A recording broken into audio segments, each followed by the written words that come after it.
Welcome everyone, and thank you for joining us for our presentation titled Eliminate Temperature Sensitivity and Lyophilization Technology. It's my pleasure to introduce you to Amy Webster, a custom manufacturing service leader with genomics and diagnostic solutions at Cytiva.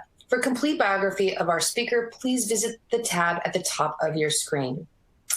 Now, if any questions arise during the presentation, we encourage you to submit them in the Q&A box. Our speaker will address your questions following the end of our presentation. Please join me now in welcoming our presenter, Amy Webster. I will now turn the presentation over to her. Welcome, Amy.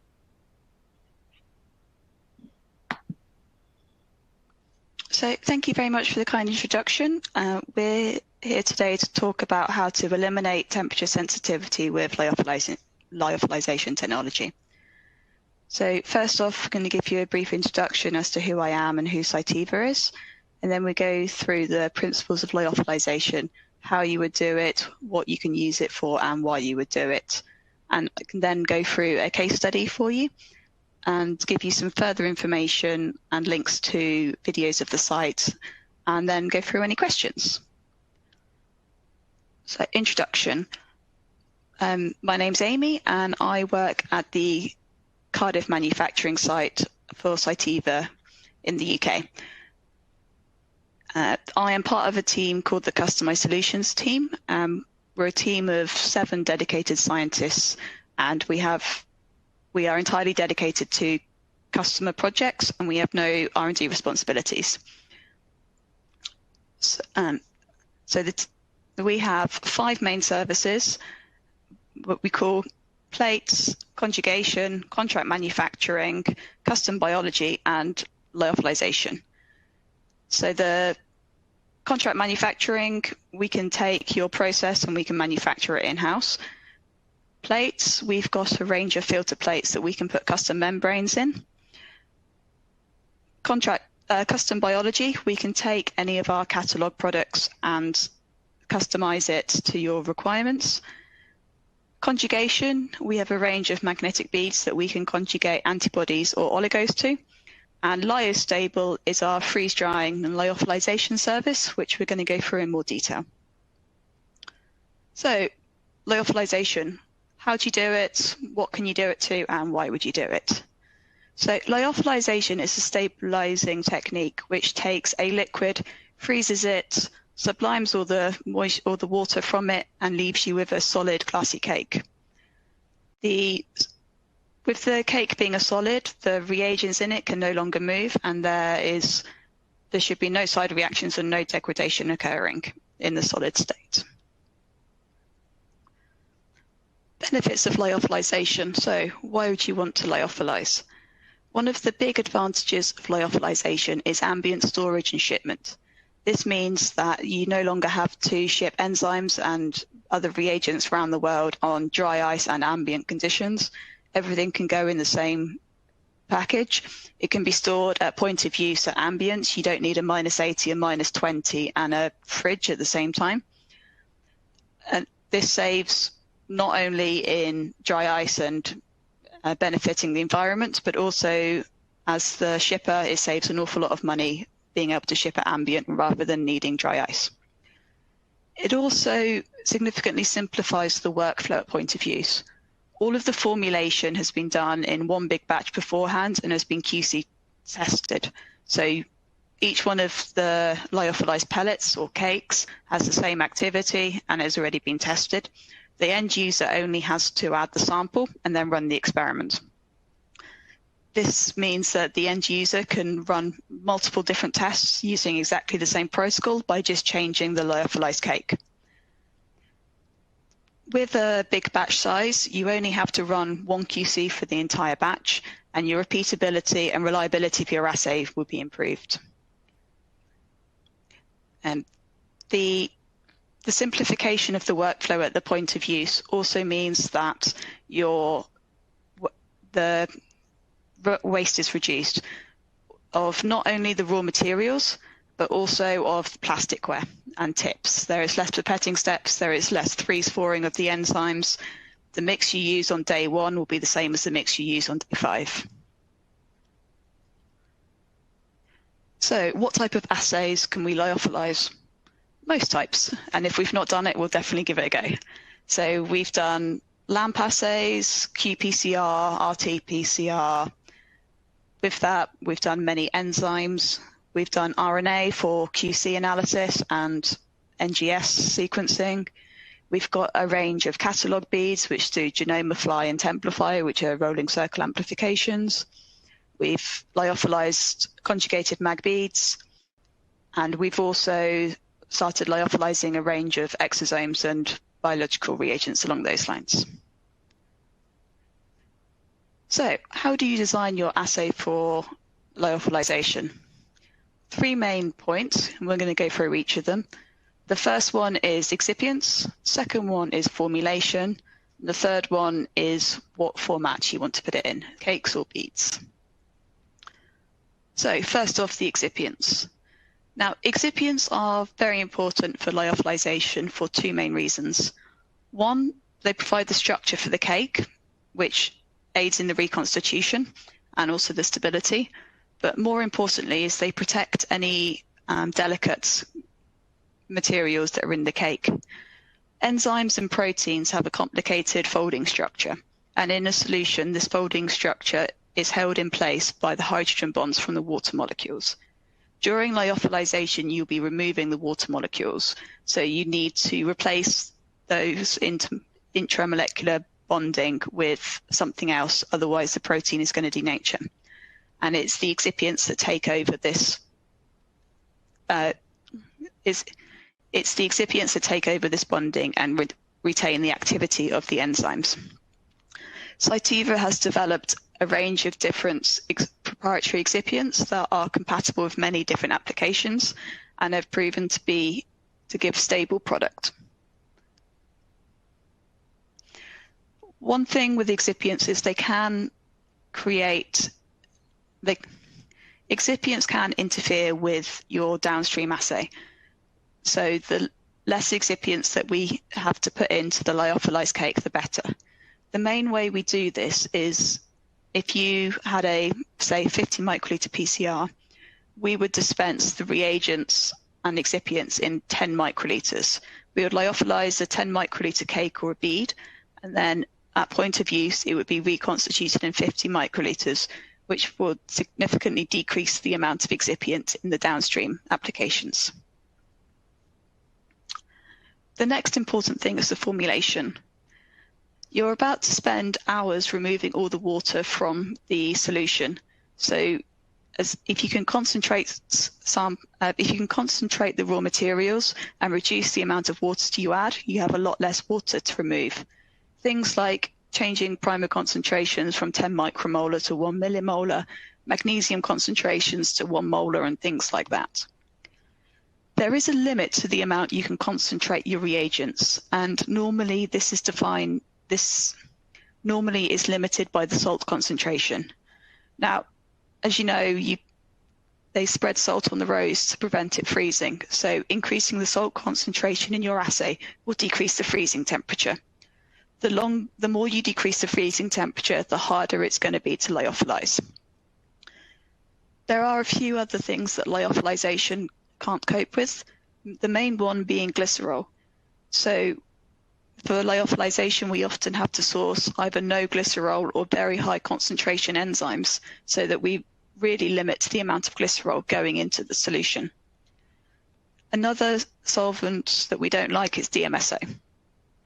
And again, too much DMSO will prevent the lyophilization from being successful.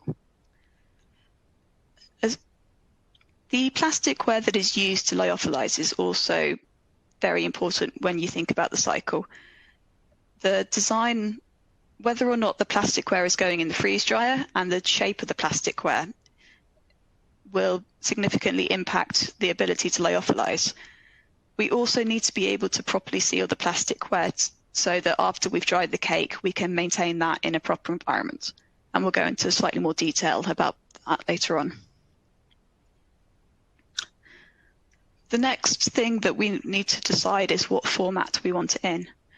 Now at Cytiva, we have 2 formats which we call cakes and beads. Both of them use the same proprietary excipient mix, and both of them use the same processes. The difference being the order at which they are lyophilized and put into plasticware. So for cakes, we'll do the formulation. We will then dispense into the final plasticware, and then we will lyophilize in situ in that plasticware. With this method, we put in the plasticware into the freezer, so the plastic needs to be able to cope with the freeze drying cycle. And because of this, our batch size is limited to about 20,000 reactions. For the bead format, what we do is we do the formulation, we then drop and they form spherical beads, and we lyophilize in those spheres.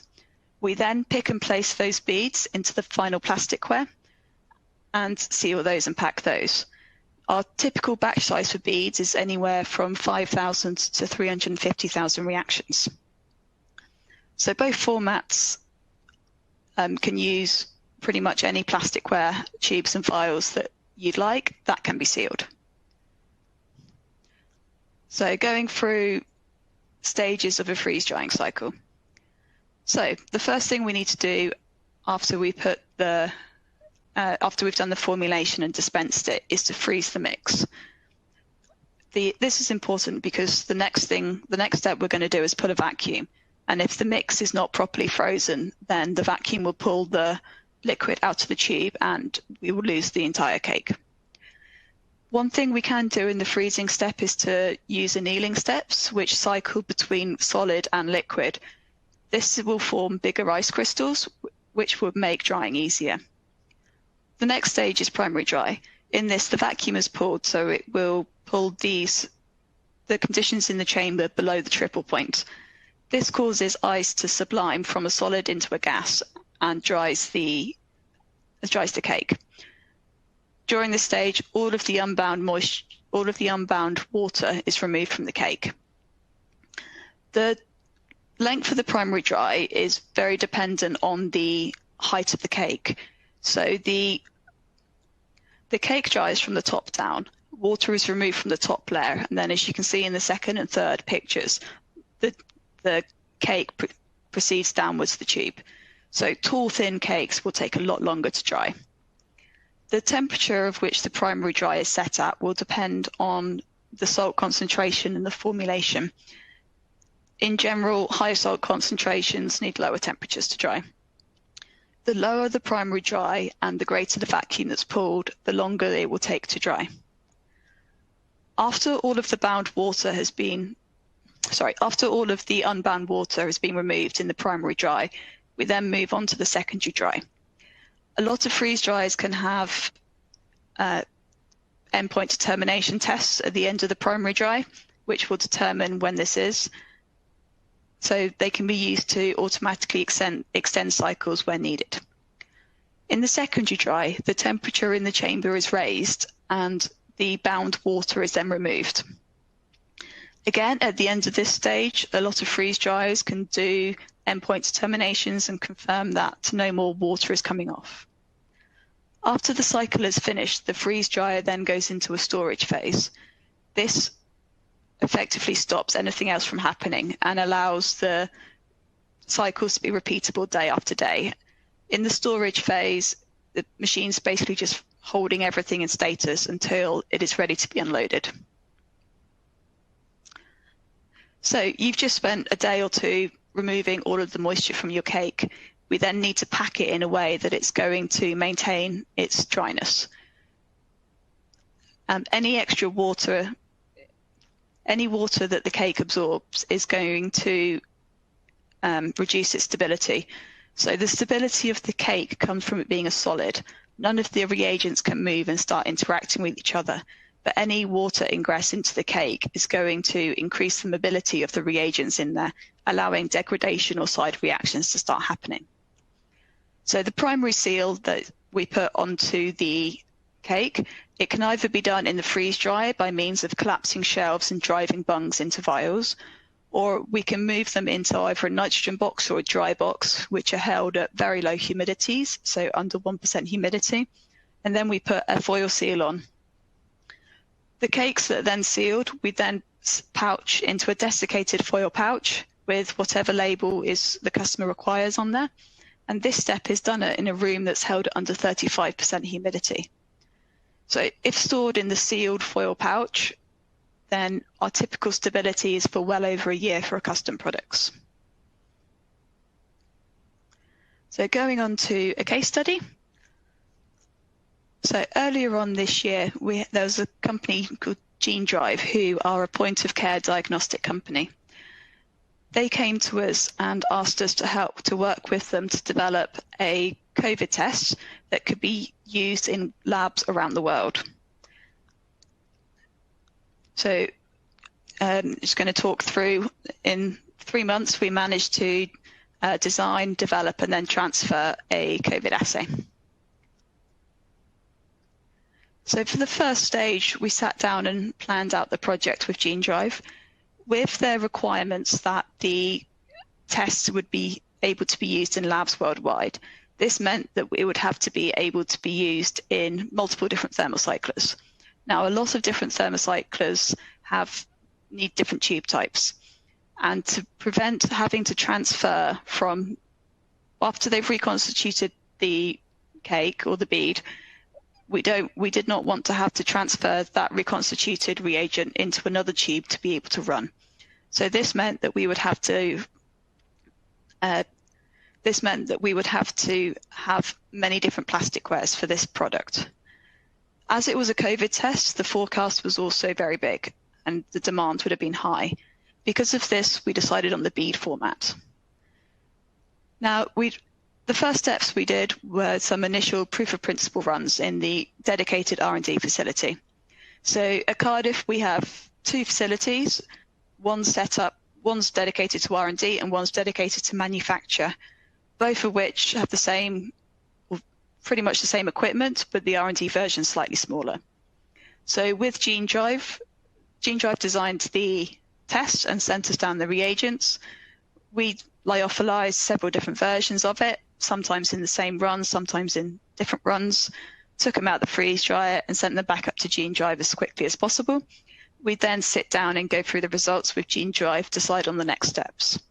So after several iterations, we came upon a formulation that was fixed, we were happy with, and we then looked to transfer this into manufacture. So during the transfer process, what we wanted to do was ensure that we had a robust product and that we'd be able to manufacture it day in, day out. So we worked with GeneDrive and decided that we would run 3 different batches and we'd slowly scale up from an R&D size run to a manufacture size run. Now, the idea of the product with GeneDrive is that we would manufacture 1 batch of bulk beads. And these bulk beads could be stored at Cytiva and then dispensed into the plasticware needed. So there are 4 different types of plasticware, depending on which thermocyclers would need to be used. And we'd be able to use the one batch of bulk beads to dispense into any of these plate types. After we'd run the transfer runs, we sat down again with GeneDrive and confirmed that we were happy with the results, they were happy with the results, and that with the transfer had been successful, and this product was now launched in manufacture. So currently it's in manufacture. The manufacturing team run this regularly, and because of the way the assay has been designed, when GeneDrive have discovered that a further plate type is needed, then it's a simple case of validating the new sealing methods for the plates, but the bulk beads remain the same, so we can launch new products quickly. So to summarize, GeneDrive came to us at the beginning of the year wanting to develop a COVID test. We worked with them to streamline the test, push it through our systems as quickly as possible while covering everything that we needed to cover. And we now have a reliable, and we now have a manufacturing product which is suitable for COVID tests around the world in many different thermocyclers. So we've got a couple of places where we can get more information. There is a video which shows you our Lyo-Stable facility and takes you on a tour around our lab. We've got a couple of papers that are useful, and we've also got a form to, we also have a form for you to request a proof of principle run. Thank you very much. And is there any questions?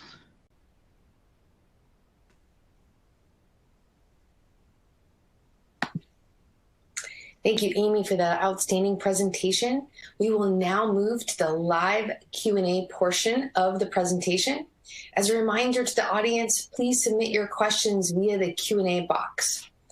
So let's take a look. It looks like we already have some great questions coming in, Amy. Our first question, how long does it take for a proof of principle to be run?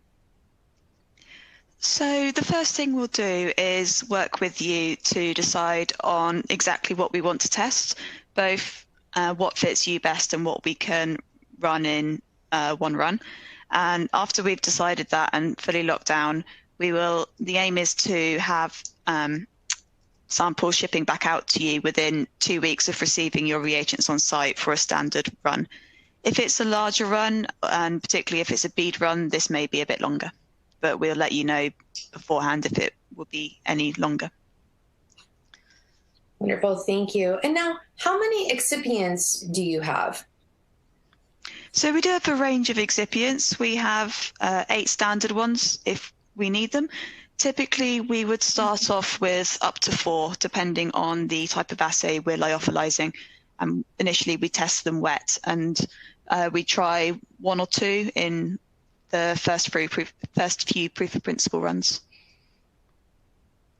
Thank you so much. One audience member says, I am ISO 13485 regulated. Can you manufacture our products? Yes, we can. So we are currently ISO 9001 regulated in Cardiff. We are in the process of getting 13485, but we don't have it yet. And we do manufacture many 13485 products. Thank you so much.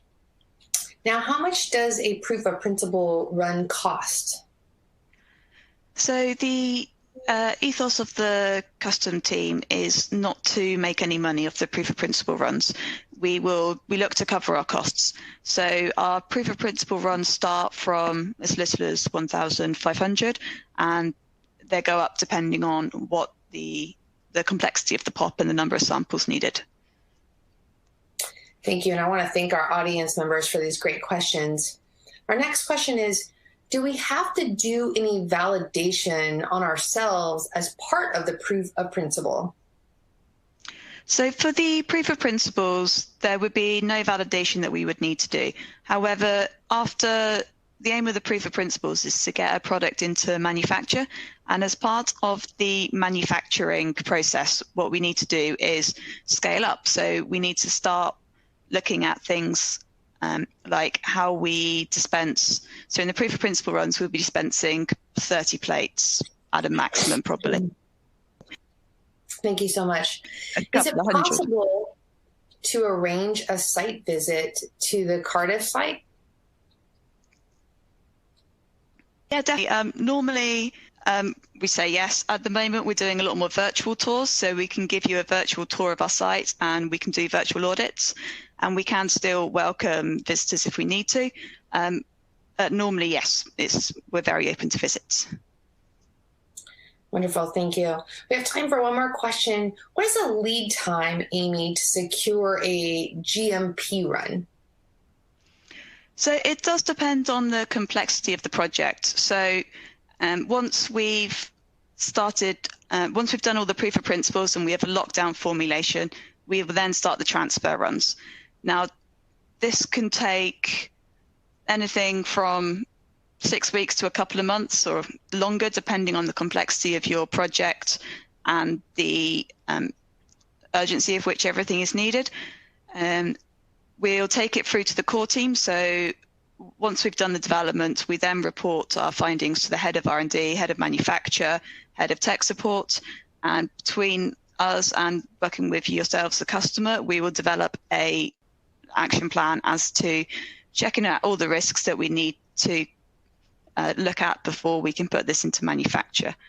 Once we've done the design transfer plan and we've validated everything that we've agreed on, we will then need to set it up in our systems so it So it is manufactured as a full-on product. So it can be anything from a couple of months to longer, depending on complexity. And Amy, this same audience member wants to know, is it possible to get a copy of this slide wheel of services provided? We have a copy of the information. So in our booth, the Accelerating Diagnostic Development with Custom Design Services, there is a collection of web links. One of those for the custom services for genomics is links to a web page which has all the information that was in that slide. Wonderful. Amy, thank you for your presentation today and for your important research. Would you like to offer any closing remarks to our audience before we go? Just thank you for listening. And if you have any further questions, please join me in the booth.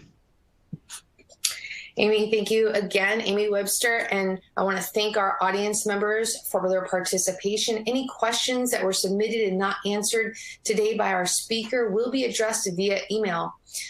This presentation will be available for on-demand viewing for up to 12 months, so please remember to share it with your colleagues who might be interested in today's topic. And don't miss out on the other presentations on our agenda. Visit the agenda tab at the auditorium for a full listing. Thank you again for your participation. Until next time, take care, stay healthy, and stay safe. Bye-bye.